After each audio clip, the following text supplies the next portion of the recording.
Folks, welcome back to the iHealth channel, iHealth Radio, the Fit and Fab channel, the network with your host, Hurricane H. We're going to go all over the place here with a topic that is, I think it's important for all of us, and my guest is going to take us through a journey and a discussion that's going to help us really understand a little bit more about ourselves, discover ourselves, our self-care, talking about freedom, peace, joy, manifestation. So we're going to talk about a lot of things today. It's going to be good. And my guest is a seasoned meditation teacher, and she's been assisting others with their transformation through holistic health and wellness for a couple of decades. So she is definitely the go-to person when it comes to this discussion we're going to have today. So without any further ado, I have with me Kimberly Braun. Kimberly, welcome to the show. It is great to be with you. Thank you for having me. Oh no, like thank you. And this topic is an important topic because it comes up in a lot of discussions that one of the things that we need to learn is to meditate and take the time for ourselves. And you just happen to be an expert at this stuff. So we're gonna touch on all that stuff today. So let's do that. But before we go into the details, can you tell us a little bit more about yourself and your background? What got you into this? Sure. Yeah. Thanks for asking. I found when I was young, I was starting to have a number of what I call illuminative experiences, and we all have them. So sometimes when I tell my stories, people go, "Oh, I wish I could have that experience." But actually, if we look a little more deeply, we all have moments where we relax into the moment and we experience a connection with ourselves and our environment.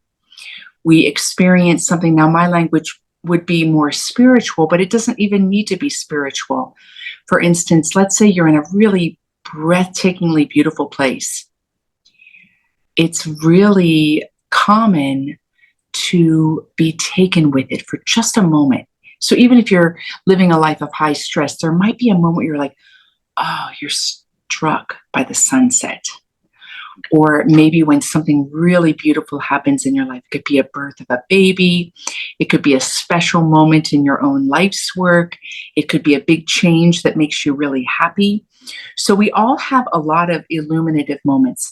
Well, I was having these illuminative moments, and what was happening is I was discovering that all of life is about this one thing, is coming into our own wholeness. That there really isn't anything else. And even the things that we say are, I long to do this, I desire to accomplish this, or this would make me happy. The object of our focus reaps the fruit of us discovering our own inner happiness and freedom. So I became an adventurer on that path when I was about 5 or 6 years old. And that is not to say that I didn't have some incredibly dark moments where I was like, what am I doing here in this world? Like, but for the most part, I found myself unable to get away from this worldview that every human being, that each one of us is meant to wake up to the power and beauty of who and what we are. And it led me to a lot of choices that supported that. I joined a monastery for 10 and a half years. I did grad work studying the nature of the adult awakening process or spiritual journey, psycho-spiritual development. And then I've been serving others for 23 years. Meditation is a strong component of it, but it's not all that's involved. But it's a really good start point because it represents something for all of us. Meditation itself. Yeah.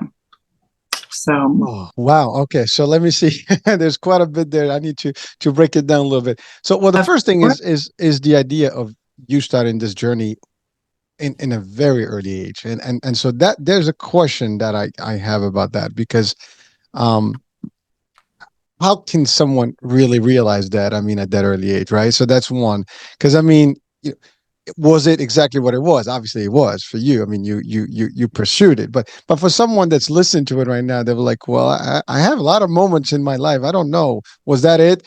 So that would be a question mark for a lot of people, right? Was there anything specific? I know you talked about like some events, things that happen in your life that are happy moments, but at 5, I mean, every moment is a happy moment. you know, Right. so what was specific, that really got you like, hey, this is, boom, we got to do something about it. I got to get this new journey. Cause I mean, that's early to make decisions, right? I mean, Yeah. you're still under control with your parents and, there's a school system and there's a lot of influence at that point. So you making that call on the early days, it's a pretty tough one.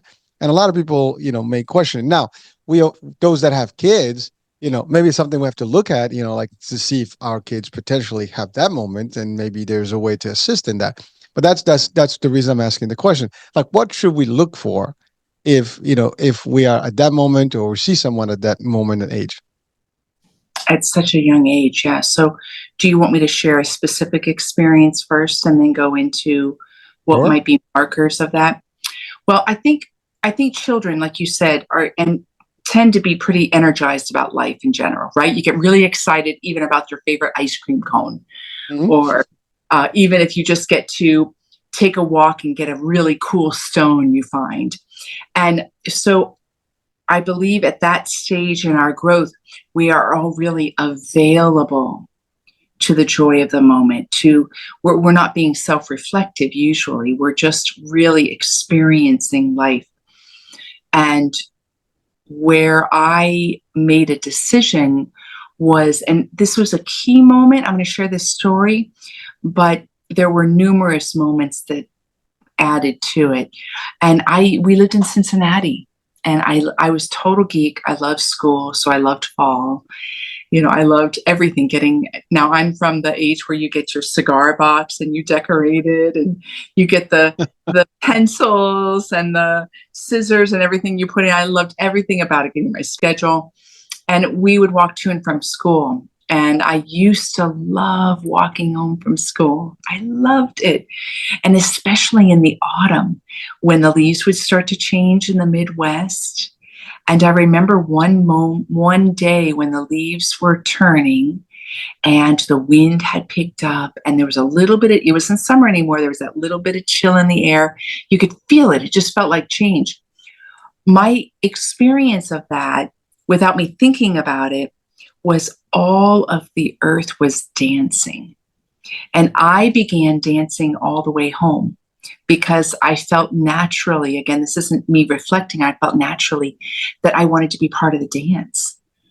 And so I danced my way home and I was getting happier and happier and happier to the point where everything just seemed lit up with light.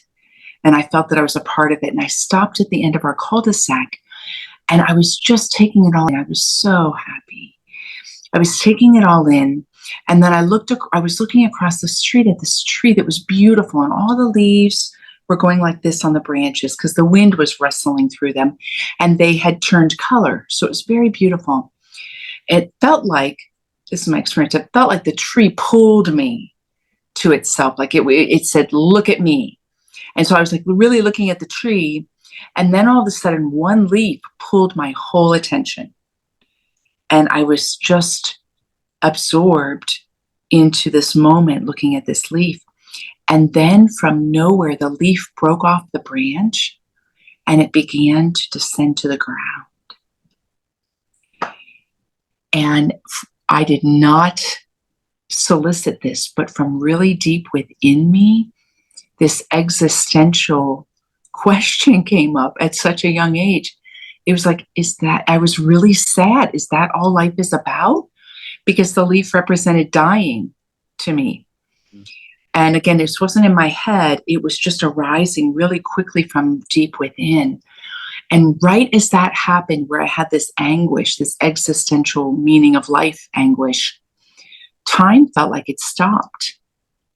And it felt like these veils pulled back, and I had this direct experience that everything is being and becoming in an eternal source, an eternal being. And that all life, including my own, that's what it is. We're here being and becoming in this source. At that time in my life, I used the word God, and God is an appropriate word too, if it works for you. But what happened that was so interesting with that experience was not just the insight that happened, but I noticed that my fear was washed away and my sadness was washed away. And that's what drew me. Because as soon as I witnessed that insight set me free, I was like, wow, 100% yes, I am in. This is my adventure. This is my life. And it still remained a very active worldview and still remains the way I open up to the unknown and I meet life's circumstances is from that place. I didn't share it with anybody.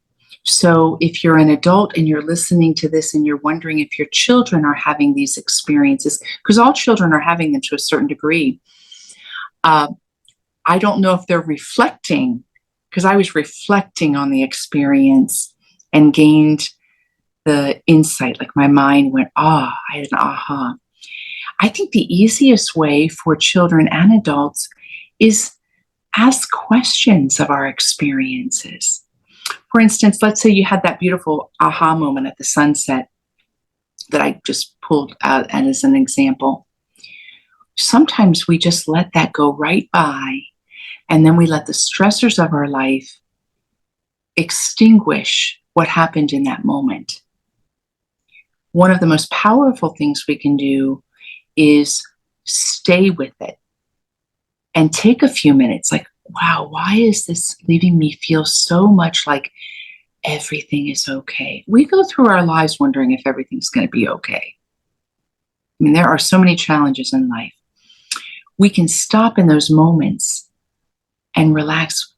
What's happening here? And what am I resting into? And what's happening within side of me? Because we can also think that it's only happening on the outside. I could have said that it was all about the leaf, but it wasn't, because what happened was I changed inside, and whatever was there was washed away, and I was restored to a total freedom in relation to dying and in relation to living.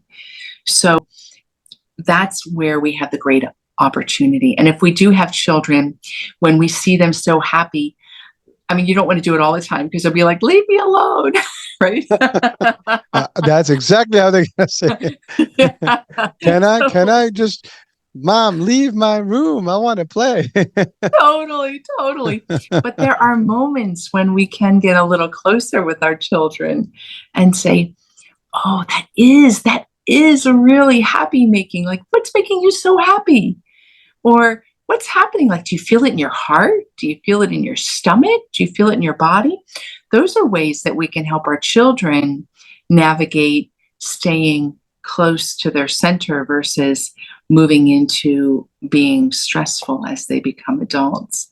So that's a practical example. But you asked a really hard question to know how we could recognize and support that in our little ones and in each other. But in each other, meditation is a very powerful practice. Yeah. Well, yes, and that the reason I asked that is because, first of all, just listening to you, I mean, it's almost coming through the screen, the magnitude of what you felt then, and this is a while back, right? And you live in it, you're describing it like you was just now. I mean, it's like the moment is really anchored and really printed in your mind and your body and soul. It's like it's right there. And I think everybody listening watching right now can relate to a moment that they had that same feeling.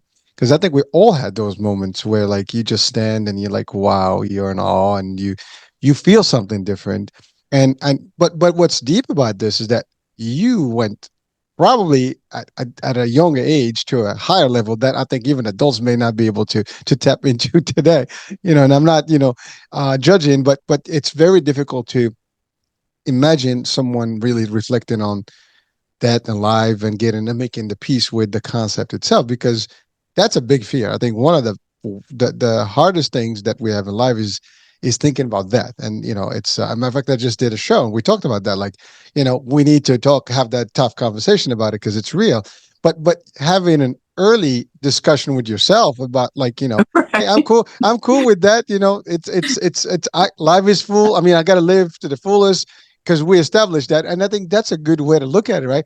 Once we put our fear away, that that moment is going to come. Like I always say, the only certain thing in life is death, which ironically sounds as weird as it does, but it's a fact. So therefore, why do I have to worry about that moment when I can worry about living to the fullest and happiest and being in zen, right? But I mean, obviously there's other things. I mean, for those that believe in a hereafter, whatever, there's always preparation, if you want to call it that way, doing the right thing. You don't want to go to the wrong place, and so we don't want to go religious on that one. But the fact is, at the end of the day, if you at least you're good about it, in life, then you can approach life differently. You can have a positive attitude. You can have a better mindset. You can have a better impact on the environment and your family. You will deal with things much better than the person who may not be in peace with that particular thought, right? So it's a little different. And I love what you said, that or those who have kids, you don't want to overdo it, but maybe interact more. Not it is not easy. It's easier said than done. As we're talking about. It sounds easy, but I'm sure as parents, it's very difficult to have those. I mean, I'm a parent myself. I don't even remember that I have that kind of moment with my kids. That says it because I don't think I've thought about that. you know, yeah. I mean, now that I think about it, I was like, "Ooh, okay." I think I missed that boat. but it's not. It's very hard, right? I mean, at least for those that are listening who have not missed the boat yet, if you're still there, maybe it's time for you to just take a break and go back and and spend some time. So that's one thing. But it is a very high level of observation, and wondering and pondering about everything that was around you. Now you did say something that is magical in a way, that you're coming and you're looking at the leaves, and the winds, and you feel the chill, and but someone can tell you, well, I don't have the same environment as you, right? I live in a city. I don't see leaves. I see, buildings. I see cars and lights and other things. So maybe the experience will be different, or maybe not. What do you say to that for someone that may have that challenging question? So you're saying that because I had such a beautiful environment that I was in, that if you're not in an environment that's not so beautiful, I now the pat answer, and pat answers aren't very satisfying, is that really all of life is beautiful and we don't see it. We're conditioned in a lot of ways to find distaste and to have distrust. So when we begin to heal those parts of ourselves, I've got a glass of water here with it's got beveled edges. I could be holding this glass and have a very deep moment of sweetness just because the glass is beautiful. It's a shade of blue, without it being an intellectual thing, because that doesn't work. We can't control things with our minds. We want to open up to the direct experience. The same with just simply our breath. We always have our breath with us. And there's something incredibly awe-inspiring about what breath does and how it feels. We get really disconnected from that because it doesn't help us manage the details we need to take care of if we're sitting focusing on our breath, or it doesn't seem to, right? So even if your environment is a stressful environment, there are ways to refashion your point of focus so that you have an experience of the beauty you're actually walking in. And there are perspectives and practices. And ultimately, you're changing your perspective, right? Because when we have a point of focus and we have a negative take on it, it's going to give off brain chemicals that reinforce negativity, fashion neural pathways, release stressors in the body. But if we shift our perspective, and that negative perspective, that negative point of focus, the way we look at things dissolves, we discover it's pretty easy to have a positive focus. Now, there's a real big difference between easy and simple, right? Because the process is simple because we're made for it. But the process is complicated because we're complicated. So it's one of those great paradoxes. I don't know if you like talking about paradox. I love paradoxes because Love it. Go for it. they're crazy, right? Like, how can it be simple and hard? Doesn't simple mean that it should be easy? Doesn't simple mean I should be able to do it immediately? If all my freedom is right within me already, then why am I not free? Right? There's a paradox right there. If all of my resources that I need to live a life of happiness and wholeness and peace and exhilaration is right here, already going on some level, what is wrong that I seem so far away from it? Right? And largely it's because we're taught that we're masters of our life by the use of our minds. So we're taught that our minds that are so amazing, so powerful, so influential are the way we come to this kind of freedom. And buying that is actually an untruth. It's simply not true. Our minds are not the masters. So like with that leaf experience, that came about not because my mind was working through something, but I had a direct experience of something. And it was a surrendering of my thoughts, not consciously, but just by virtue of being caught up in the beauty of the moment. So when we make the choice to let our minds off the hook, our minds don't have to solve all our problems, our minds don't have to figure it out, our minds don't have to orchestrate our full day. When we let our minds off the hook, we can discover a pathway that lets the mind be of service to freedom rather than being the agent of freedom. That's pretty That's dense, right? that's Like, oh pretty. my gosh. That's dense, tense, and philosophical. There's all the above. But so there's a few things that are very powerful in what you're just describing. First of all, the idea of a child, right, compared to an adult, right? The child is probably at the highest level of innocence. One, two, is probably at the emptiest level of stress and other burdens of life, right? To a degree. I mean, to a degree. I mean, today even children at a young age they have a lot of pressure and stuff. But the idea is that you put kids, they usually find fun and everything, right? It's just the way it is. As we mature, I guess life becomes a little bit more of a burden. But going about the paradox of it is that we are the paradox. I mean, I think humans are paradox on themselves because you're right. We have the capabilities of both sides. We can be here, we can be here. We both, at the same time. We are free, but not free because it's choices we make. Because as you said, we use the mind too much and we overthink everything as opposed to cool off on things Yeah. and reflect on things. I think the majority of us, and again, not judging, but based on what I see, based on what we hear, but based on all the things and how people are behaving and reacting to life, we are not taking the moment to, like you said, breathe and just kind of pause.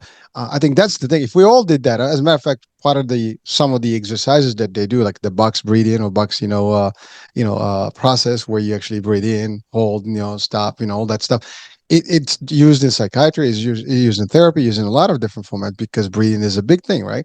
And when you do that, you can really just take a moment. As a matter of fact, again, when I started the discussion, I did mention like meditation is being discussed in almost every aspect, even in business, even in success stories, there's a level of top folks who really are achieving a lot of stuff in their lives. They take time for themselves, physically, mentally, spiritually. They do all the above. Meditation is part of that.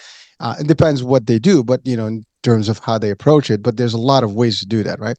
And you take the time to appreciate life, to appreciate things. A moment, as you said, the sunset, right? A sunrise can be different. You're looking at waves, it can be, a moment. You look at trees, it can be a moment. You look, I mean, I've seen this in potentially like in real life, and I've seen this in movies. Literally, when they show you like maybe a butterfly, and a child is just amazed at the butterfly, they just stare at the butterfly, right? And we've seen that. I mean, or a little, I don't know, any little thing, right? Kids do that all the time. Adults don't do that as much. Yet No. we all have a kid and a child in with us. I mean, we still have our own old self within. What do you think to that? What do you think about that one? Yeah, and I love what you're pointing to, and I think I would just compliment your language in that our essential nature, which children tend to be a bit more living from or in contact with, is always free. And I find that in my work, since I've been serving people for so long, is remembering or reflecting on the possibility that I don't have to get somewhere even to grow in freedom, that actually my essential nature is free, loving, peace-filled, resourceful, energized, focused, and all the other qualities that we all would love to embody. So reflecting on the possibility that I am already that, I'm just learning to remember it or discover it, can be a little softer entry point to that, because life can feel hard. And there are many, many challenges in life that reinforce the feeling of hardness that takes place. And part of that breathing or the meditation or practices like that that are so available to all today, what they do is they create some space so that you begin to experience it. For instance, like if you're listening, and I can tell from your dialogue, you have a lot of listeners that are already reflecting on these things. So I don't want to contribute something that everyone's like, oh, yes, of course. So, if I am being too simplistic, stopping for just a moment, spending 5 minutes a day in a breathing practice or some form of meditation practice, that time alone, what that does is that opens up the mind, the heart, and the body to experience the influx of chemicals to refashion the neural pathways in a way that you taste what you're longing for. And you may not be stable in it. It may seem black and white. Like, well, when I meditate, I feel great. And then the moment the timer goes off, all my stresses come back on me. And that's oftentimes the human experience. That's not because the time in meditation wasn't real. That's because we're weak. We're not practiced enough yet. What will happen in time is where the stress can be here, and then like we're living here and we taste this. What happens in time is it begins to go like this. And without even realizing it, we begin to live from this state and meet the stressed situations, not like our life is stressful, but that we have passing challenges and then we can meet them. So I think, and now I've been teaching for 23 years, and I travel and teach to people from all different backgrounds. And I've seen over and over again that this is possible for everybody. It may take you a longer or shorter amount of time than somebody else. We don't compare, we don't judge. There's reasons for our paths that are unknown to us, but it's possible for all of us. Well, thank you. And I'm listening to. First of all, you're doing great. So as far as the audience and you take it your way, and yeah, sometimes whether we restate things or we state them differently or simplify them, sometimes it's even easier. But I love what you said. It's really like everything else, right? You ease yourself into it slowly, and then you kind of flip it over. Like it's still there, but now you have the strength to control it. You're in charge, as opposed to letting the stresses and all the stuff, in charge and basically like taking your day by the thunder and the storm, right? So it's kind of that kind of thing. So the balance is really there. You switch in your, the where the strengths are, of your new self or your found self. Like, you're basically rediscovering yourself. And I think that's really what it is. I mean, we all have a better self. Let's call it for what it's worth, right? Okay. And the problem is, do we really know who that is? Do we dive in and try to get it out, or that's another question. You mentioned something, interesting, that you said we are supposed to be free, right? But we're not free. And yet we are free. so I mean, really, we are free to choose. We are free to do things. We are free to make it a selection on all our actions, right? Yet we still think that we're not, because somehow we're tied by, I guess, restraints, of the world, right?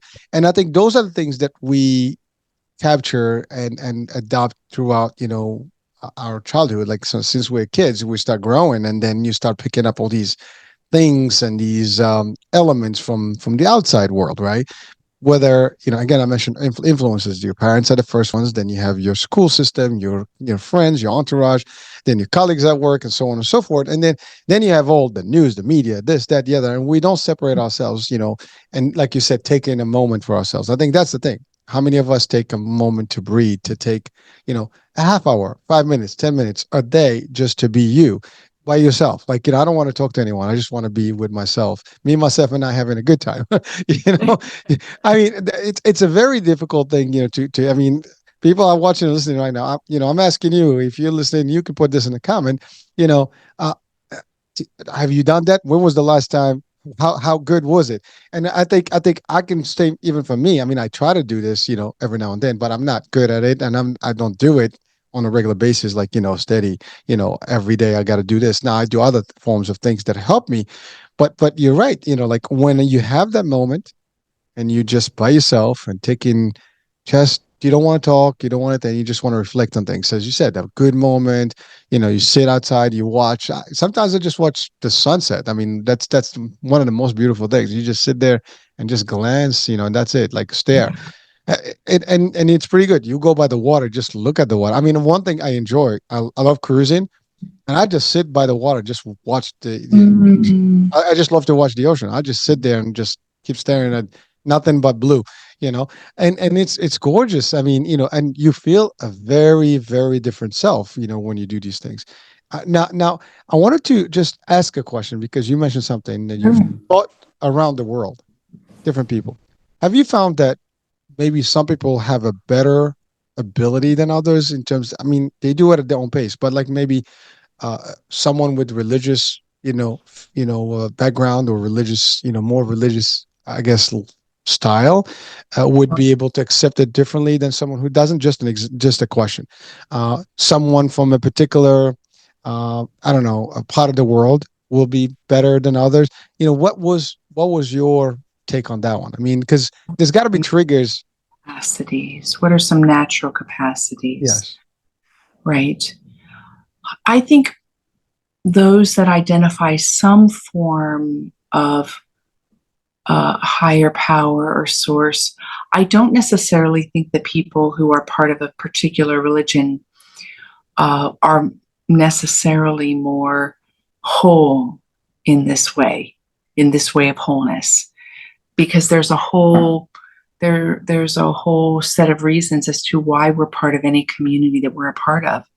Sometimes we're a part of it out of a hidden sense of it's the right thing to do, or sometimes we're a part of it because we don't know how to find ourselves. Right there are all these ranges of reasons, and I would think if there's a personality style that maybe is eases into this living, let's just call it living present. It would be somebody who has the belief system that supports surrender into the moment, and that there is something to trust about life, whether it's a benevolent provider, whether it's life force itself. It could be any number of things that we have what we might call a belief in or a faith in. And I do think that those that have an orientation towards it's not all on my shoulders, there is somewhere for me to turn, or I'm being held by something. I came into form without me doing it all myself, and therefore there must be something going on. That does allow a bit of space for letting go of the way the mind want to control things in a way that's not so helpful. But I worked with people that don't necessarily believe in God and have specific religious backgrounds, and they've been just as capable as well. But I would say that surrender piece, that natural ability to let go. Yeah. That's a tough one, because that will take courage, right? It takes discipline, takes Yeah. will. Now, let's talk about that, because again, we are creatures of habit, and as you said, people belong to different things because of sometimes just pressure, because you were born into something, or because that was the culture, because you were taught that's the way to do it.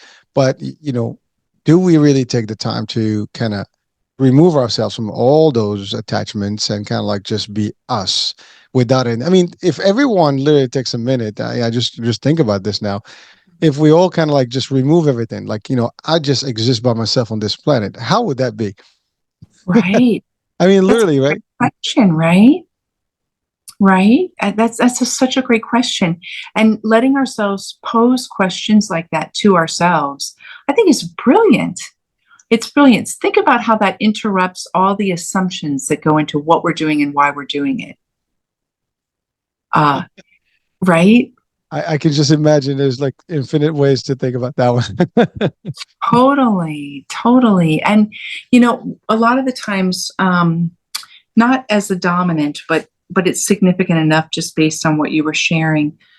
A lot of times people can be scared to open up to that kind of getting to know themselves. Let's say it's awakening process, because there could be fear that your whole life is going to totally change.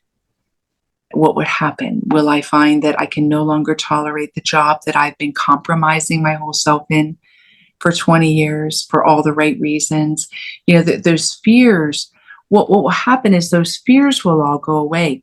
Your life does change, but we don't really know how it changes until we actually let go. Most of the time, we don't lose what we think we're going to lose. Well, you probably lose things, but all those are the anchors, the things that you didn't need in the first place. Yeah. Because I think that's the way that's holding you in doing things. And I think from a business perspective, we hear this all the time. We got to let go of things that are just like not necessary, and we need to refresh, restart. And there's Yeah. always a good time. I mean, today is a good day. Any minute can be a good minute. You don't have to, oh, I missed the boat. It's too late. There's no such thing. I mean, but I think, as you said, the fear of the unknown, the fear of change, the fear of like, how is this going to look now? I mean, I'm going to be a whole different. How people going to think and perceive me? I mean, that's the other thing, like, because your attitude is going to change about things. You're not going to be the same person that your friends will probably like find you a little stranger. Your parents like, what the hell? What cult are you part of right now? So I mean, all these things are what people will probably think about, like, because you're going to become a whole new you, and sometimes people may not like that. And we live in the fact that we're always thinking like what the others are thinking about us. I think that's the biggest, I guess, fault of our, kind, is that we always worry about like what people think, the perception of everybody else, other than our own selves. I mean, that's I think a problem that we have. I mean, what do you think? I mean, this is your expertise. I'm just asking. Oh, And you're laying down some nice insight and wisdom for sure. And to put that, even to soften that word expertise. So a life of devotion. I'm 57 now, and my conscious choice happened when I was 5. So 52 years of adventuring in this realm has made an impact on the way I see things and the skills that I have in that. And at the same time, in these realms, we're children. We're only just learning. And that's part of the breakthrough. That's part of the freedom, is that being an expert means you become a child again. You regain the innocence. There's that phrase, out of the mouth of babes, right? Because children will so often lay down a truth that's like, any adult wouldn't say or didn't say or couldn't see, but children will see oftentimes right through things. And but there is something to allowing ourselves to recognize that we allow, and we've been taught and enculturated to fit in. mm-hmm. And there's a part of ourselves that at a certain part in our evolution process, if you didn't fit in, you were killed. And that's not too long in our past. So it's going to be there in our psyche. There's still going to be those fears of, if I don't fit in, I could get killed. It happens less frequently now. It still happens. We've got stories on media where somebody who stood up for what was really right or true got killed. But by and large, you may get betrayed, shunned, let go from your job. Right. We're in culture. We recognize that our true sense of belonging doesn't happen in that way. You know what? I love to use the story in this relation to what you just shared with Gandhi. So think about like somebody like Gandhi or somebody else. And if you think about them, I bet you think of a solitary person. You think of somebody that came into his own. He did so with courage. He did so with veracity. He did so with life commitment. And he embodies a path that many people want to walk, a path of peace, nonviolence, within and without. So when you conjure up that memory of this person, it appears that he's very solitary. I never have anybody give me the image of Gandhi as being part of a crowd. It's just a solitary image. And yet here's a paradox, at the same time, he is still impacting our world. How often on social media do you see a meme by somebody like Gandhi? Because what he has said has a profound truth to it that's still resonating. So while he's solitary, he is at the same time so connected to humanity that he is still having impact.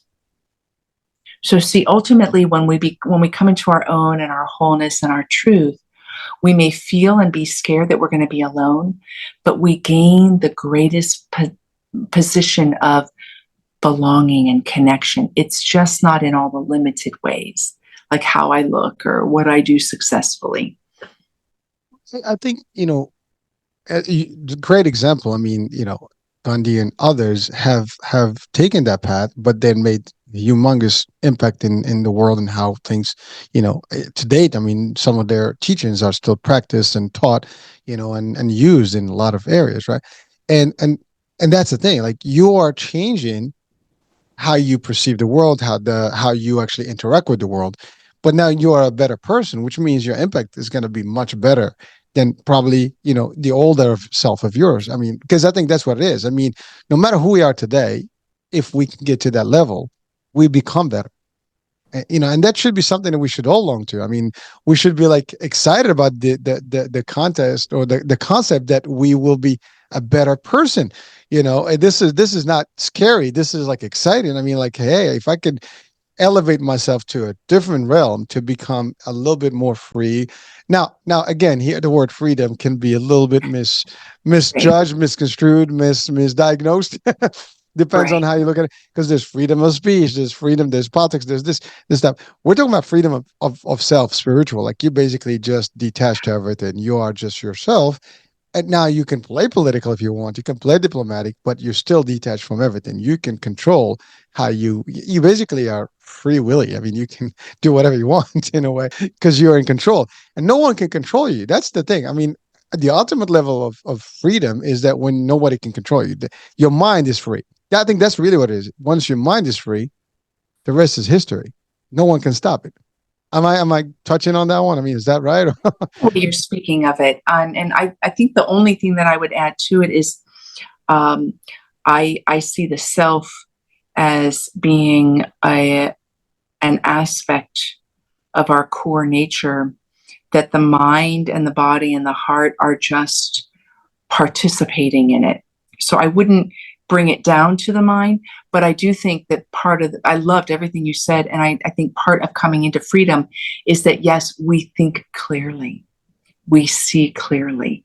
So there is an autonomy that the mind enters into. And that's more of a fruit than it is part of the source. So, and what a great thing. I mean, even this alone, I think of these little examples because I want to shout from the mountaintops about the simplicity around this. Think about even when you have had a thought that you're like, oh, that alone, there, you've connected to your essential nature right there in that thought. You've had a drink at the stream of who and what you are. We've got so many examples that are happening in our lives, even right now, that are easy. And then all we want to do is we just want to remember them and not remember the stresses and to be gentle with ourselves because of the primal brain is really still a big impetus in the way we interact in our environment that will create a larger amount of brain chemicals around stressors. So if we can be gentle with ourselves and not think it's our fault because we think only of stress and not of the good things. Remember, oh, that's just my primal brain. Oh, there goes my primal brain being all worried if I'm going to be eaten by a tiger. No, and be a bit more gentle. We can begin to remember all of these life-giving moments that are happening right here and right now. Well, I can go beyond that. I mean, if you just think about your breathing, I mean, the fact that you are alive, the fact that you're seeing, the fact that you can hear, I'm talking about just like being in touch with your senses. You know, I mean, I think what you're really touching on today is having our sixth sense really, utilized in life. I mean, because we know about all our five senses, like we can tend touch things and sense them with, but this is like the next level thing, whereby we're in control. We can see things differently. We can hear things differently. We can sense things differently. We can feel things differently. It's like, you can feel the energy of everything, and every moment is captured. You're not missing anything. I think that's a different level. And ideally, that's what we'd like to be. Yes, love it. Well said. That's great. Well, again, I'm Yeah. just listening to you. I mean, it sounds like, we ought to have, a moment for ourselves at all times. Now, but here's the question though. How do we manifest that? How do we get there? Because I mean, a I lot love of people right. are listening probably now, like, well, that sounds good. You guys kind of, are talking about this cool stuff, but how do I get there? Because I don't think I can. So what do we tell them? No, I think it's brilliant. Well, there's a plethora of resources out there, but we could break it down very simply. It is pretty available to take 5 minutes before you begin your day, even before you get out of bed. So even if you have a very stressful life, and let's say, I have a brother who has 4 kids, 4 little ones. I mean, where is he going to find time with a dermatology practice and all the other activities and 4 kids? There can be a felt sense of it's not possible. It's not possible. Uh, the mornings are usually times when we wake a bit more refreshed because of the lymphatic system helping to wash through our brains through the night. So usually in the mornings, we'll have a bit more of a little brightness, even if we're living a very stressful life. And if you would allow yourself just 5 minutes every morning, place your hand on wherever you want, your diaphragm or your chest, and simply for 5 minutes, and set your timer and focus on your breathing. And very simply focus on the texture of the breath, how your body feels as you're breathing, what the hand is doing as it moves out and back with the inhale and the exhale, and simply start there, period. Start there. Now, that's an easy way that anybody can start. Anybody can find 5 minutes somewhere in their day. Regularity works well because psychologically, when we have repetition, that's why a lot of people say meditate in the morning or do something, is when we have the repetition, our bodies begin to want it. And when our bodies want it, we get a lot more motivation to stay faithful to what we've made a commitment to. Over and above that, give yourself the opportunity either to have somebody that is a mentor or coach that's along the process for you. They help to reframe things. They can give you optional homework pieces that you can try out for a few weeks till you meet again. That's a really valuable resource. A lot of times people don't have time to join a group, but there's plenty of groups out there. I highly suggest Joe Dispenza's work. He's very popular. He's very powerful in the arena of shifting the quality of your life and living the life you feel you're meant to live or you want to live. And he has little YouTube meditations you can do that are super short. You could go to bed putting one on and go to sleep to it. So it's endless. And if you're listening to this and you want more practical things, you can always email me. I know my info will be in the description. You can email me and I'm happy to throw a couple ideas. But those are really good ones. I've had a support system for myself, and I have been a support system for others for 23 years. And I can tell you, I see the difference when you've got somebody that you're accountable to for this part of yourself, which this part of yourself is you. So when you have somebody outside of you that can reflect back to you what's possible, you tend to rise into it with greater ease. So those are some ideas that. Great ideas. And as a matter of fact, you just kind of taught everyone that everybody can do this. Everyone can. There's no excuse. I mean, you just simplified it to 5 minutes. And, if you do 5 minutes consistently, things will start changing. You will start getting better and better. So it means like, and I love that because the first excuse everybody says, I don't have time, I can't do this, it's too much, like, because everything is commitment, right? But when you're talking about 5 minutes, can you spare 5 minutes to become better? Because I think here's the great news is that if you are changing for better, your life and everything else that you're going to touch will be better and you're going to manifest better, right? So you want this. This is like good meds. This is the real medication. I mean, this is the good natural stuff that you want. And I think we all have the capability to do this. And we're just tapping into a resource that we've had all along. We just haven't been able to bring it to the surface. Yes. Yeah, I know. Well put. That's really good. And you're right. You're right. And there's lots of other things that I could put out there to do that are all within our reach. I'll give one other example. You can choose at any moment in your day to pay attention to your walking. So you get out of your car to walk into an office, to walk into work, to go pick your kids up, whatever it is. Once a day, say, I'm gonna pay attention to my walking in a way that I just let myself exhale into watching my walking. Feel the steps, feel your steps on the concrete, on the ground. Feel the way your leg lifts as you move. Notice how your focus is. Feel where your shoulders are when you're walking. That is another, I'm just giving some really simple practices. Anybody can do that, right? And you can put a little sticky note on your phone, in your planner, on your mirror. Today, I'm going to watch myself walk from my office down to the place where I'm getting lunch. Right there.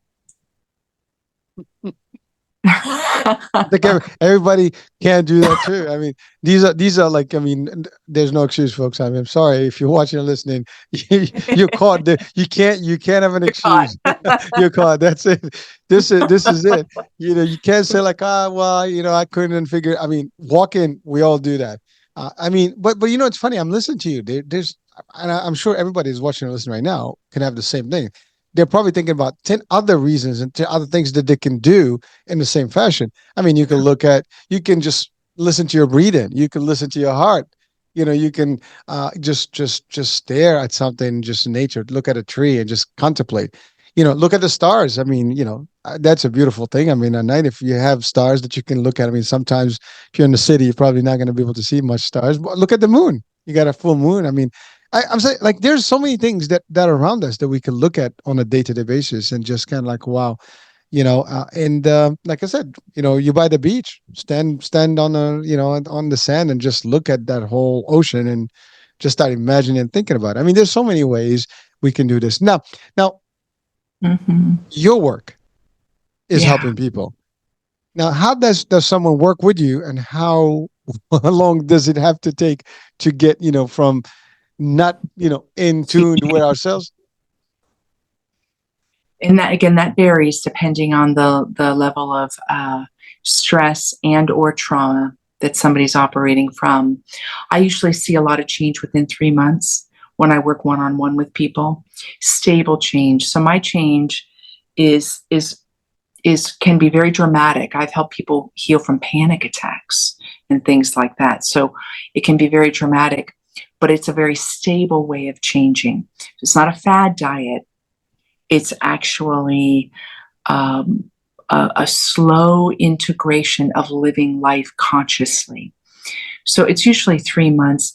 Now, I used to travel a lot and speak all around the country, and I'm just starting to open those doors again. So I lead retreats. I have an online 2-week meditation course that's coming up. Super cheap. It starts on July 15th, only $30. I mean, it's super cheap, and you get all the recordings. And it's just a half hour each day, and it's got a different topic for 2 solid weeks. And you can do it in the group, or you can do it on your own. So I make available a lot of opportunities. But the one-on-one work, it's like anything. You know, if you go to the gym and you really devote time to your body's going to see the results. That's one-on-one time focus you're giving to your body. The same with your inner state. The more you give one-on-one time to yourself, the more you're going to see the results in ways that your whole life changes. You basically reassisting people to realign themselves. Yeah. Yeah. I mean, we gotta realign you with your own self, and that's a pretty cool thing. I mean, 23 years, how many people you've touched? I mean, I know, countless. right? And that's got to be a great feeling to know that you've changed people. Now, let me ask you a question. Now, you've lived in a monastery. You've built one, I believe. So it's Yeah. so that's a little bit of a higher level. I mean, of being, I mean, that's a whole different level, right? Um, just not to change gears, but was that part of your change, and becoming better at this? Uh, you know, was there anything that you've learned at the monastery that actually made you more advanced into the work you do Contribute. today? Absolutely, right. Well, I entered not searching. I entered because I was really on fire. So I didn't enter from the state of I want to get somewhere. I felt complete and full and on fire with love. And I just wanted more of it. It's like a kid who just wants that second bowl of ice cream. I've referred to ice cream twice. I must want ice cream, right? I referred to it twice now in our podcast. Um, so it was a very simple reason that I entered. But can you imagine living 10 and a half years where you're largely living in silence, meditating, chanting, and farming? Like imagine the effect upon everything within you. I mean, I experienced a lot of shifting within me that allowed me to shed things that weren't serving me and to understand that they weren't serving me. I didn't hold on to them. And a lot of it does have to do with image and reputation, even in the most integrous ways. Because caring about your reputation isn't just an egotistical thing in a bad way. Wanting to be a person of integrity, wanting our relationships to reflect that, that's natural to human nature. But anyway, shedding all of those things created a greater simplicity within me. And I do think it's allowed me to be more effective in my service in the world. And building the monastery, and that example is what I believe shows what happens when you open up to your potential. So I see everyone's life in the symbol of they're building a monastery. They're capable, because that monastery is pretty freaking awesome looking. I mean, it's massive, it's beautiful, it's a miracle the way it happened. And being the one that was the general contractor and stepping into roles I didn't know I was going to do, showed me the potential within me. And it let me know that potential is within all of us. It wasn't unique for me. It wasn't like, oh, wow, I'm special. It's that this is part of our nature. Every person is capable of greatness. And so that I use as an example. And so, yes, it definitely did fuel that when I realized I was meant to leave the monastery, it fuels my belief in people and what's possible for people. So I have a big heart of compassion, and I have a lot of fire for believing in people. So those two serve me really well. Well, I think if anyone can achieve that, I mean, they're just going to be a better force, in this world. I mean, it's just, and it seems that when you get to that level, things will manifest for you. I mean, your visions will become reality. I mean, it that because I think even for people who go to this from a business perspective, if they really get to that level of finding themselves and discovering their inner selves and being aligned, they Yeah. probably can achieve great, I guess, outcomes and great, success. And maybe not building a monastery, maybe building the biggest, company in the planet. I mean, I'm just saying things can become better for people when they can get there. I mean, I mean, this sounds like, like I said, this is the cure for a lot of illnesses of this world that we have today. Uh, Wow, Mm. interesting. Now, do you do anything with the monastery? I mean, you're still part of it now. What's your deal No, there? I left in 2001. And given the nature of my monastic life, um, there was really the community felt that I was not doing what I was meant to do because I had taken vows for life. And so I fit. I mean, I'm a real contemplative and a mystic. And so because of that, because I knew I was stepping forward in my call, 100%, that I was really in the divine and that was my next step. And because the belief is the opposite with the monastery, I wasn't really welcome to keep in touch. There was a lot of grief around my leaving. And it makes sense because if you look at it theologically, if somebody really fits with their call, it could seem delusional to step away from that. But that is another example. I wrote an article that was published years back about this. That's another example about how much we are on this path alone. So, from outward appearances, it looked like I was doing the wrong thing. And yet, I was 100% clear I was doing what I was meant to do in leaving. And the peace that I had that never left me, the stability of making such a massive life change was there at all times. Everything that I needed was provided for, sometimes miraculously, sometimes just through the systems. So we, over and over again, we will be asked to step into the unknown. And it could be big like that, or it could be really small. And we will be alone in those moments. You know, I'm listening. You talk about a paradox. I mean, you're defining that again. Totally right. Right. Totally. But that's what it is, right? It's that's how it goes. I mean, it's one, but it's really not the one. It's the other one. It's like it's two in Yes. one. It's like two faces of the same thing, right? Yes. But so I have a very interesting, thing to add to you today is that yesterday I had a show and we talked about just say yes. Now you uh, literally, you know, promote the idea of say yes to your life. So I mean, call it I don't believe in coincidence. I don't know why. I think there's powers, in the universe that kind of manifest things differently. But really, literally last night, the discussion, we had a lot of just say yes, in that particular discussion. And today I'm talking to you and you are the one that's actually always championing the idea of say yes to your life. So why? Because life said yes to you being here. Source said yes to you being here. If you're listening, you were intended. You came into form to live, period. You came into form to be alive, period. That's end of story there. It may look differently year by year. You may have a different role, a different identity, a different understanding.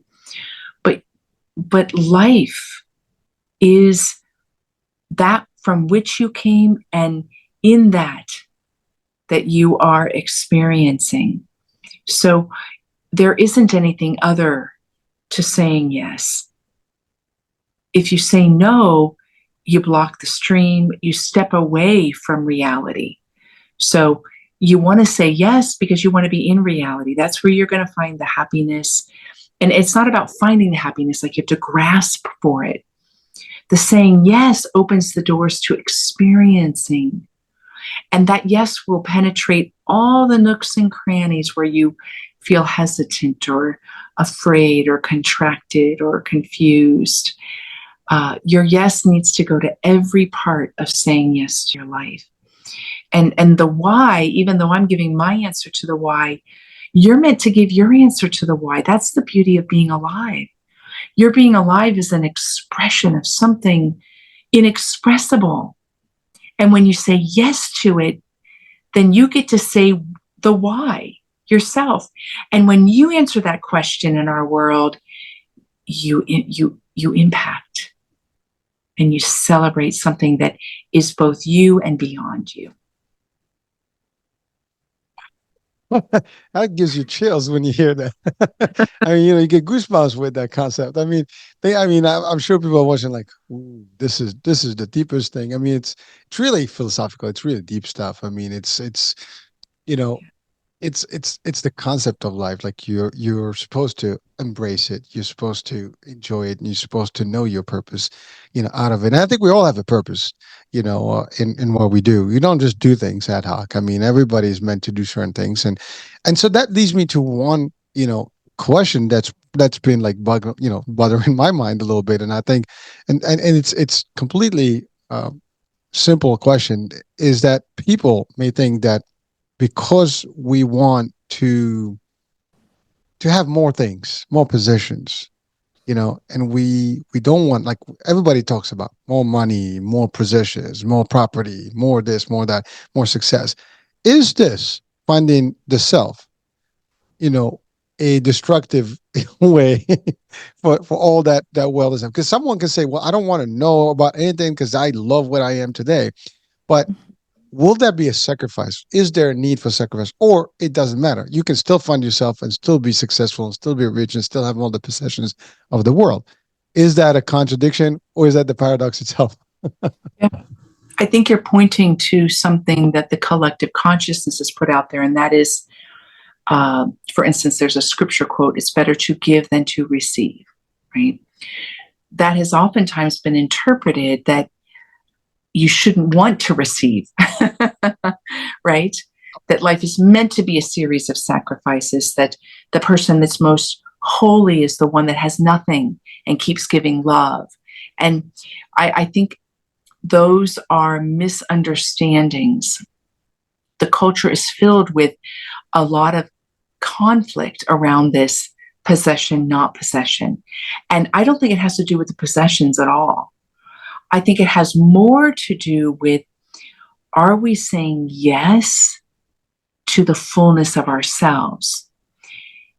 If we said yes to the fullness of ourselves and we happen to own a Maserati and have a home in Hawaii and a home in some other beautiful place that we love, and that there's no contradiction there because we're rooted in the yes of our life. So I don't think it's an either or. I think where there is an intentional reason to question it is to dismantle our motives. Oh, I want more money because I'm terrified of not having food, right? Or I want to have all the best clothes because I feel low self-esteem about how I look. So there's a completely different way that we're relating to possessions. Life by its very nature is abundant. We're meant to be abundant. We're meant to live in abundance, to feel abundant. Many people who don't have much feel incredibly abundant in the who and what they are. So I think where you get some of the teachings of you need to not strive after those things is more pointing towards we tend to get attached. We put our identity on it. I'm the best boss ever. And instead of actually getting to know ourselves, we create an identity around something that's just a role. And it's a passing role. So that's where I think we get to do the adventure. See, that's where the juice is, to get to know ourselves. What is it that I really want? Really want? Some of the meditation work I do help people get in touch with what their real desires are. And a lot of times the desires are much different than what we think. Do I really want to travel around the world? When I really drop into that, actually, what I really want to do is learn how to play the cello. You know, like it's a matter of getting to know ourselves and not to villainize our desires, but to understand our desires are pointing to our abundant nature, and how we go about it is where there's freedom. So, no, I don't think it's necessarily about giving something up, but we do need to give something up if there's a false attachment, right? If we're building up a defense system where our hearts are getting more and more closed to life, and we're getting more and more contracted around the wealth that we've got, and we're living like Scrooge, right? That's a great example of someone. It wasn't about having the money or not having the money. It was about all the fear he had around everything else. And what happened that set him free? Not that he lost all his money. He revisited his life and discovered where he had pain that needed to be healed, lost dreams, loneliness, abandonment. And when he faced all that, when he wakes up from all that, or is not visited, and it's Christmas Day, what happens? He still got all his money, but he has changed, and now he can live in harmony with his life. So there's a wordy answer for you. That's powerful, and I think that actually really brings it to everybody's, watching and listening right now. The concept is not so much to give up your life, is to revamp your life, and just be a true self, and then you can do better with whatever you have, or maybe even get more of it, but now you're just doing it for the right reasons, not the wrong reasons. Yes.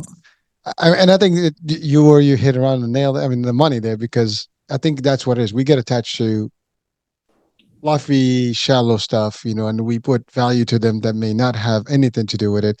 And once we get those veils out and those little masks, those I guess just forms of our other self that is not the true person that we really are. Then I mean, really, that's what it is. I think we have these layers of masks that we just got to remove to see the true identity. And once you have that, the rest is history. Um, wow. Well, thank you for that. Now I have a question. Your Sure. book, you do have Yeah, a book. I do. I have 3 books, but this is the one that just came out. Yes, the one that came out. That's correct. Ooh, miracles Oh, sorry, Miracles in the in Naked the Light. naked light. That's right. All right. I like it. And it zooms in on it too. I know, right? Like, woo! That's a that's a good feature on that thing, by the way. It's like you have your own camera, man, when following and doing the stuff there. That's true. That's You got like a cinematic shot there, but it's cool. So what's the book about? Is it the same thing we discussed today, or is it like a little bit of more intense, deeper? You'll love it because you referred to the monastery. This is a second book in a trilogy, but this begins the story, gets you halfway through, leaves you hanging. You'll be upset. Um, of, of when I built the monastery. So when I said yes to that inspiration, I was only 29 years old. I was a monastic nun.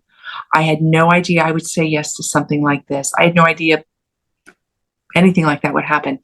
And what it does is it shares the journey. And by virtue of reading it, you're going to get to come into contact with your own self. So I'm not trying to teach you. I'm not like sharing something for the sake of a point, like a teaching book would do, which is valuable. I'm letting you get really deep in the experience, and you see in my own evolution process how my yes helps me grow and grow in unexpected ways. And it also celebrates the absolutely incredible miracle of the hundreds of people that stepped into the project and made it possible. So that's what that book is about. All right, and that's available, I guess, on Amazon and all the. Correct. You All can go to my right. website, and that'll give you you can get the audio book, which is in my voice. They recorded it in studio, which is nice, an ebook, and the print book. And you can get it through my publisher or on Amazon. Yeah. You have it. So we got a whole thing. I mean, we have your website. So that's kimberlybraun.com. Is that the website? All right, Yes, and then we have the book. So, well, listen, we've exceeded the hour, I know. a while ago, and I'm not sure about your time, but I think we've covered a lot, and thank you so much. So anything you want to just leave our audiences with before we close the show today? Oh, wow. We did. We touched on so much. Well, if you're listening today, know that while it's a solitary journey to say yes to your life, it'll be the greatest love affair that you ever experience, the most exciting adventure, and you're not alone. There are individuals like us here having this discussion. Every human being that's having a discussion about saying yes to life is supporting you energetically, intentionally. There have been mantras chanted for thousands of years for your happiness and liberation. That's by hundreds of thousands of individuals. Isn't that amazing? Hundreds of thousands of individuals chanting mantras for your happiness and your liberation for thousands of years. That's a pretty big cheering squad. So I think you've got this. Well, we all need the cheering squad here, and we need that support. And I think the more you hear about it, the more we get pumped. We definitely want to get folks excited and really get into this journey of like discovering and saying yes to yourself and to your life. And so that's really the message today. I hope that we drove that with our guests. So Kimberly, thank you so much for really coming on, sharing your beautiful 20 plus, well, I mean 50 years of literally enlightenment, in about an hour and change. So that's pretty good. I mean, considering the time frame. But I think you've covered a lot of things that if we practice some of those, and I'm not talking even myself.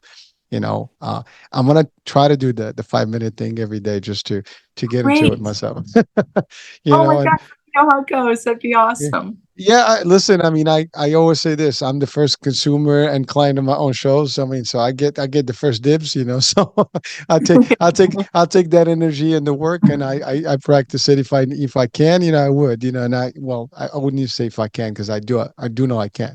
I just need to apply. I think that's the difference. We need to apply, not just to think that we can do. Like, we don't try, we just do.